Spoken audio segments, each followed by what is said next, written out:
lovers, it is G-Swizz here, and I'm here today to talk about the books that I read because of Booktube.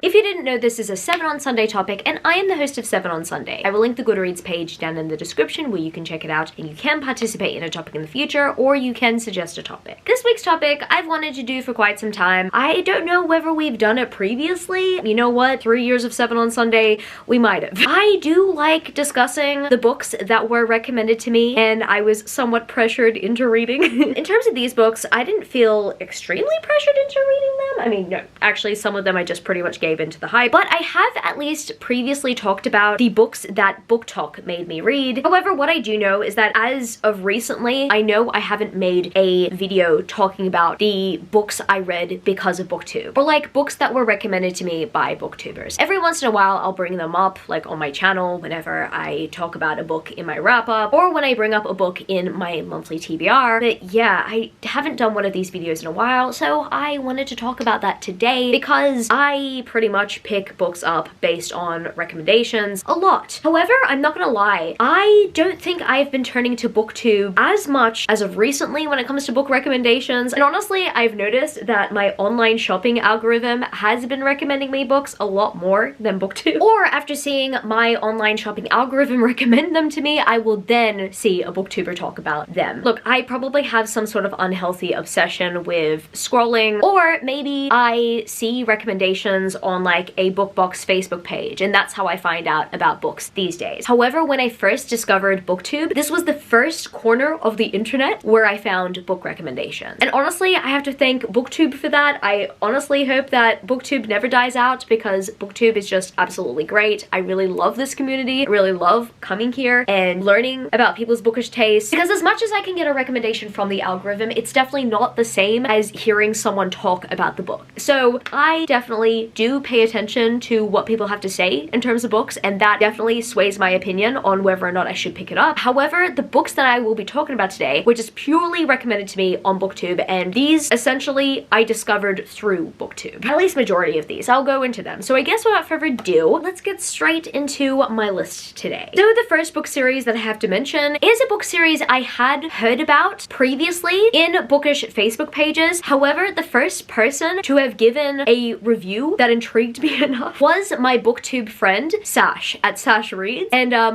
Sash, you kind of recommended the series that kind of, I don't know, destroyed my life this year.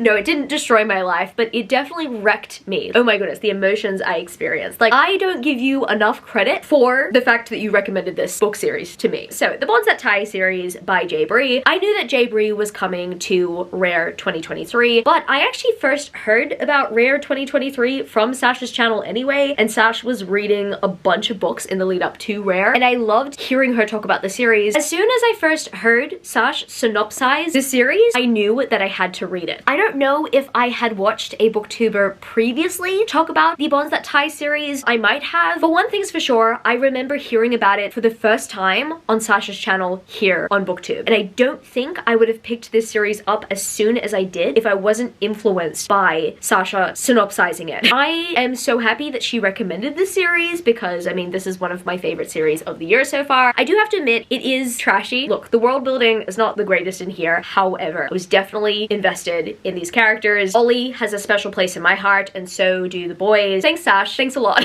Overall, I did enjoy my reading experience of this dark romance series. I think it has definitely opened my eyes to the possibility of reading more dark romance in the future. And the next book I picked up because of Booktube is The X-Talk by Rachel Lynn Solomon. So this isn't my favorite book by Rachel Lynn Solomon, but it was the book that definitely made me interested in picking Rachel Lynn Solomon's books up. I heard about this everywhere here on Booktube when everyone was receiving this book in like their book of the month boxes, or I really don't remember what made this book so hyped in the book community, but it was something. I think the synopsis really excited a lot of people, and then Abby from Abby Lisi the Book Lover talked about it a lot on her channel and said that it was one of her favorite books that she read, and that's saying a lot because Abby reads a lot of romance novels, so I wanted to give it a try, and I do love this one. I don't love it as much as I love Weather Girl by Rachel Lynn Solomon, but I do also have to thank Abby for the recommendation, because if Abby did not recommend the X-Talk, I don't think I would have picked Weather Girl up first in the lead up to the X-Talk, and Weather Girl is one of my favorite romance novels of all time. So I have Abby to thank for introducing me to Rachel Lynn Solomon in general. I really do love the X-Talk though. I love the premise of this book. I love the two characters. I kind of just wish that we got more of them in the future parts of their relationship, and I think this novel would have been a 5 out of 5 stars if we got that. That all being said, I still really love this book, and I'm so thankful that Abby recommended this book to me, because if she didn't, then I would not have found a new favorite romance author. So yeah, I picked this book up because of Booktube and because of Abby. And the next book series I have to mention that I read because of Booktube is definitely one that I feel like a lot of Booktube watchers back in the day also read because of Booktube. And that, my friends, is the Throne of Glass series by Sarah J Maas. I don't think I would have picked Sarah J Maas's books up if it weren't for Booktube. So a lot of people heard about A Court of Thorns and Roses through Booktube. I also did. Funnily enough, I distinctly remember hearing about ACOTAR, or at least the first book in the ACOTAR series, in a most anticipated releases video from Catty-tastic back in the day, and I was like, oh, okay, that's interesting. So the author of the Throne of Glass series, which is a very popular series, is writing a Beauty and the Beast reimagining, and I got so excited for ACOTAR.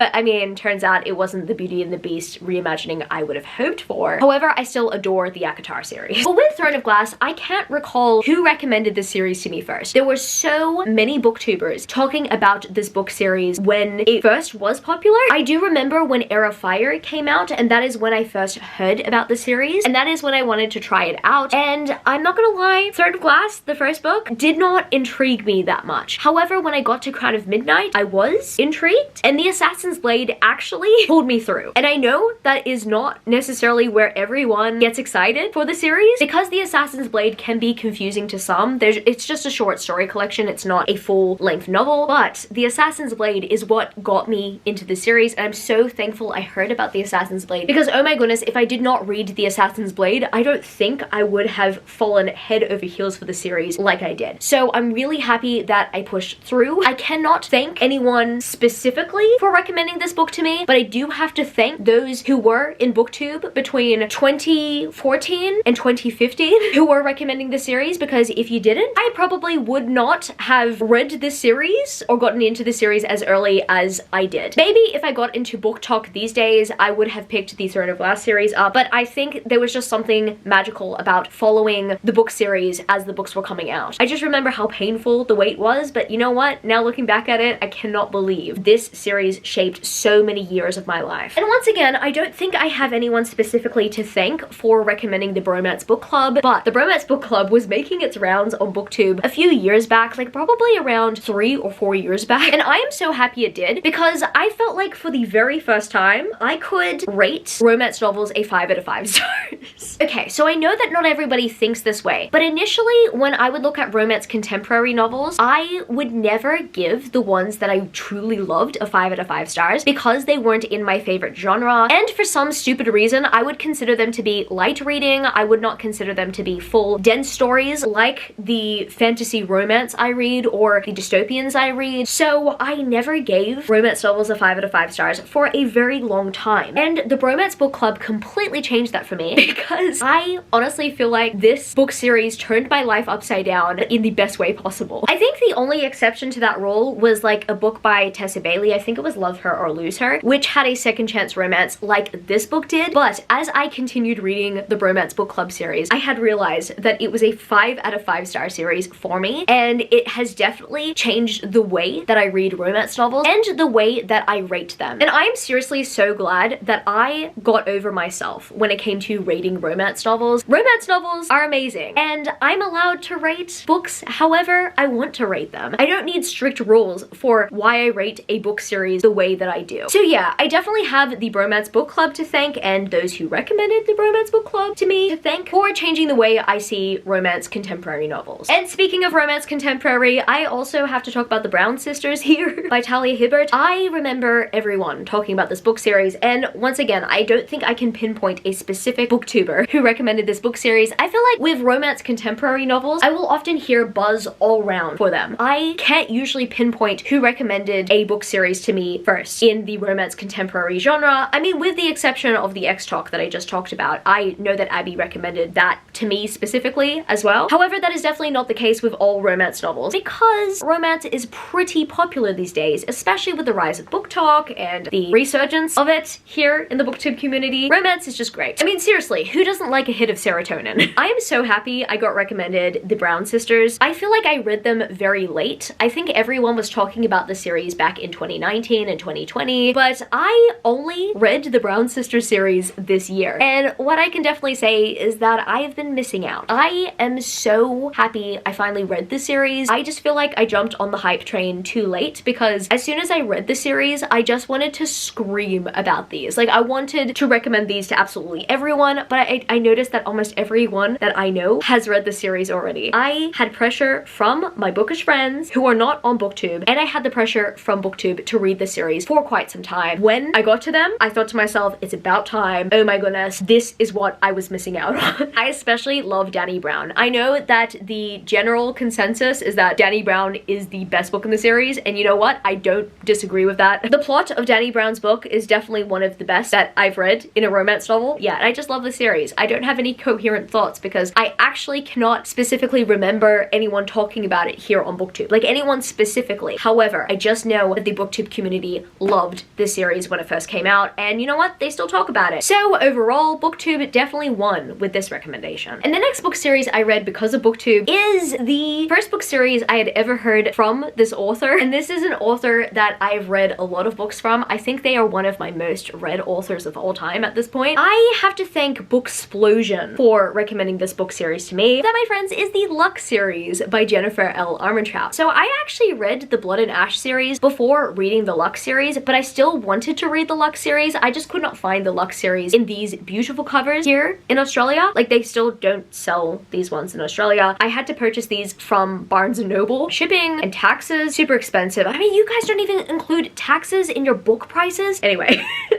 Enough roasting the US. So I essentially purchased the books in the Luck series after reading the Blood and Ash series from Jennifer L. Armentrout, but I first heard about the series back in 2014 when I first started watching Booktube. I noticed that there were a few cover changes. I mean, no, they were the original covers and then there were bind-ups, and I remember that Booksplosion got given the bind-ups to the series. And you know what? I also remember Christine from Pollen Bananas Books talking about this book series a lot on her channel. You know what the best thing was about reading this book series only as of recently? I read this book series and I went back and watched Christine's book talks, and you know what? It was so great. I have personally always loved watching her reviews, and I love watching all of her videos that she puts out to this day. But finally, after all these years, I finally went to her previous uploads and clicked on the Luck series playlist, and oh my goodness, I loved having someone somewhere gushing about this book series years after it came out. That is definitely one of my personal incentives for reading backlist series. I will often just see whether or not Christine has posted a book talk or a book review on a backlist book series, and it will motivate me because I love watching them. But I also don't want to get spoiled for book series. I'm so thankful that Booktube, specifically Booksplosion, recommended the Luck series to me, because while the Luck series is not perfect in my opinion, it was still a very good time, and it was an even better time getting to watch Christine's book talks. And speaking of Booksplosion, I definitely would not have read the Daughter of Smoke and Bone trilogy if it weren't for Catty-tastic. So if you guys don't know, Catty-tastic was my first favorite booktuber. I always loved watching Catty-tastic's videos. I also take a lot of inspiration from Catty-tastic's previous content because she used to make a bunch of topical videos. I mean, I do 7 on Sunday right now. And I just knew at some point of my pre-booktube days that I wanted to start posting topical videos here on a channel, on my online platform, and you know what? I'm doing that right now. I'm living the dream that I had pre-booktube.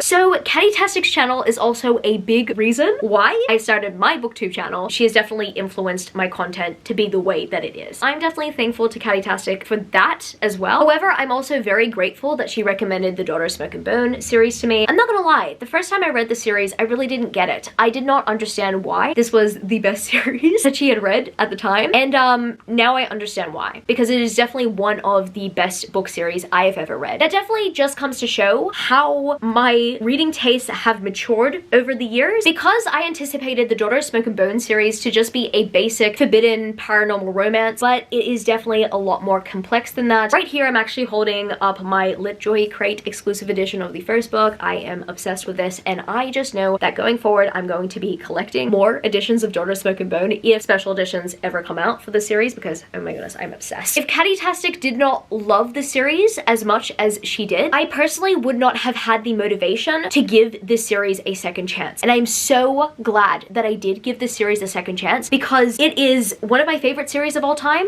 It's Camilo's favorite fantasy series of all time. And yeah, it's something that we both treasure and we both fangirl over. It's a book series I recommend to absolutely everyone. I understand that not everyone is looking for something this heavy in their fantasy novels. If anything, at first, when I was younger, I thought that this would be more of what we call romantasy. However, as much as the foundation for the series is the romance, there is barely any romance in it. So I know, based on personal experience with reading this book, that that can be overwhelming. However, I just hope that that does not turn you off from giving it a shot. So I'm really happy that this book series was recommended to me on Booktube by Catty-tastic, and that I had the drive and determination to pick it up again because one of my favorite booktubers of all time recommended it and said that it was one of the best things that they have ever read. And the second last book series that I read because of Booktube, funnily enough, is the Bargainer Trilogy by Laura Palasa. So I had seen this book series on Amazon, and I would always see this book series be recommended under like Sarah J Maas's books. Amazon would often recommend the Bargainer Trilogy if you had previously read ACOTAR, or if you've purchased ACOTAR from Amazon before. So I would always see it, and I'm not gonna lie, the covers did not do the series any favors for me. I did not want to buy them because I really don't like the original covers. I think it had to do with the font, and it just had to do with how basic they were initially. They just weren't grabbing me. But then I remember Becca from Becca and the Books, who funnily enough also talks about a lot of romantasy on her channel as well. I do get a lot of my romantasy recommendations from her. She talked about the Bargainer Trilogy on her channel, and that was actually the first time I heard someone's insight into the trilogy. And then I saw that the Bookish Box were also going to be doing exclusive editions for the Bargainer, so I just knew that that was a series that I immediately needed to snatch up from them because I didn't like the original covers as much, and I could definitely justify purchasing them in a special edition set. And then when I finally read the book series, my whole world turned upside down. I'm a changed woman.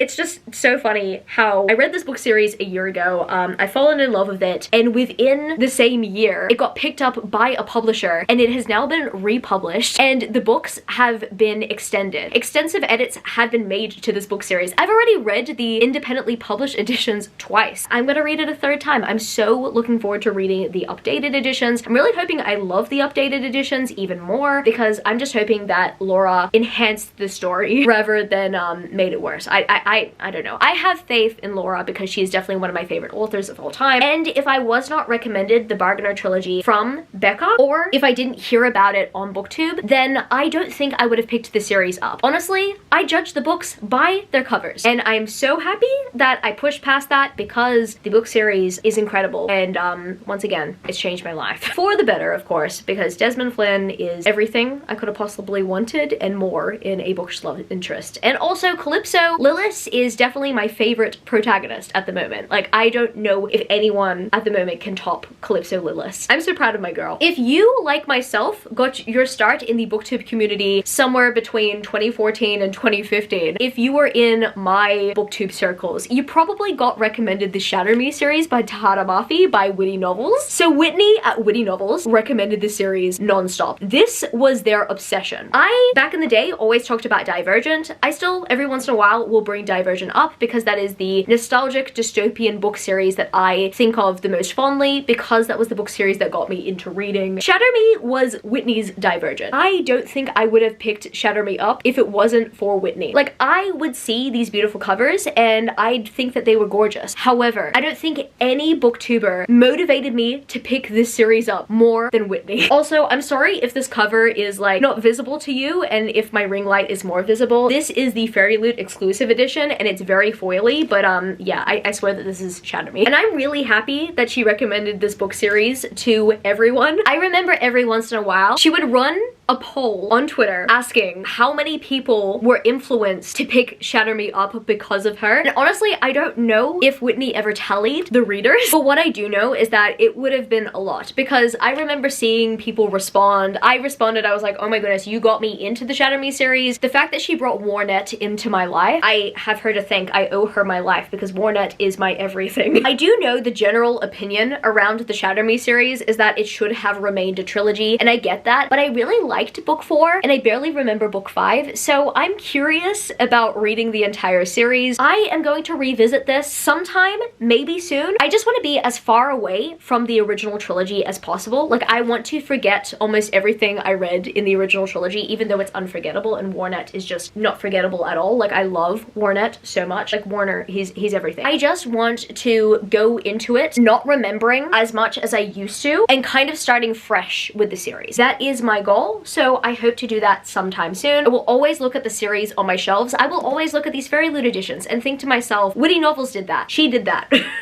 She recommended the series to me. I have her to thank for that. So I guess that's gonna be it for this video today, book lovers. If you happen to stay to the end of the video, leave me the green heart emoji. And if you happen to enjoy this video, don't forget to give it a thumbs up and subscribe to my channel if you haven't yet already. Join the amazing community of book lovers. And also, I have social medias. Matt Gswizzle Books on Twitter and Instagram, and I'm also Goodreads. That's www.goodreads.com/gswizzle. And finally, I'm at TikTok. Matt Gswizzle on TikTok if you want to follow me there for some bookish content. I love you, book lovers, and I will see you later. Peace. Started out with half and I flipped it into double. Started out with half and I flipped it into double.